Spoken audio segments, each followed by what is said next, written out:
कुरान करीम में 3 इल्हामी किताबों और बहुत सी सहीफों का जिक्र मिलता है जो मुख्तलिफ अंबिया पर नाजिल हुए, जिनमें काबिल जिक्र ज़बूर, तौरात और अंजील हैं। इन किताबों में बहुत से कदीम वाक़यात बयान किए गए हैं।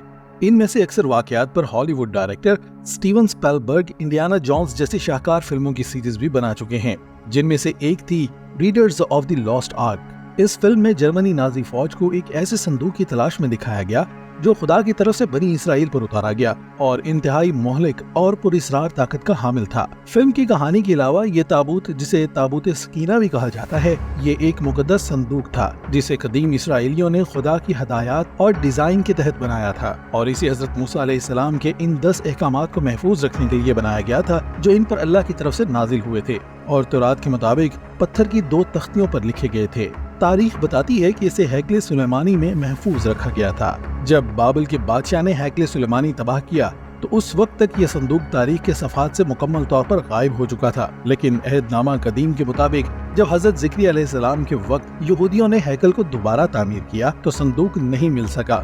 यहूदी मजहबी रहनुमाओं का कहना है कि जब तक खुदा का हुक्म न होगा ये संदूक नहीं मिल सकेगा। रेंडल प्राइस की तरफ से शाया करदा एक किताब इन सर्च ऑफ टेम्पल ट्रेयर में एक संदूक के छुपे हुए मुमकिना मकामात की निशानदेही की गई है, जिनमें माउंट नेबो, मिस्र और यहाँ तक कि इथोपिया को भी शामिल किया गया है जहाँ ये संदूक मौजूद हो सकता है। इथोपियाई बाशिंदों का दावा है कि ये संदूक वाकई उनके कस्बे में है और इसे इथोपिया के छोटे से कस्बे में एक चर्च के अंदर महफूज किया गया है। उनका दावा है कि ये 3000 साल पहले यहाँ लाया गया था। यहूदी मजहबी हलकों में एक और दिलचस्प नजरिया पाया जाता है कि ये संदूक इसराइल के बादशाह यूसिया के दौर में टेम्पल माउंट यानी मस्जिद अक्सा के नीचे एक गार में छुपा दिया गया था, जबकि एक और नजरिए के मुताबिक ये संदूक आइलैंड के किसी खुफिया जजीरे पर छुपाया गया था। इसे बाबिल के बादशाह बख्त नसर ने अपनी फौज के साथ एक कश्ती में रखकर समंदर के पार यूरोप भेजा था। इस बात की तायद के लिए आयरिश तारीखी दस्तावेजात में से एक इब्रानी शख्स का जिक्र भी मिलता है जिसका नाम अबर बनील था,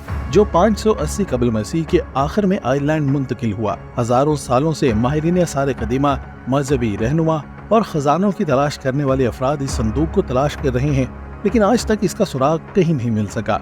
लेकिन एक बात यकीनी है कि जब तक इसकी मिस्ट्री बाकी रहेगी, बहुत से लोगों के जहनों और दिलों में इसकी तलाश भी जारी रहेगी।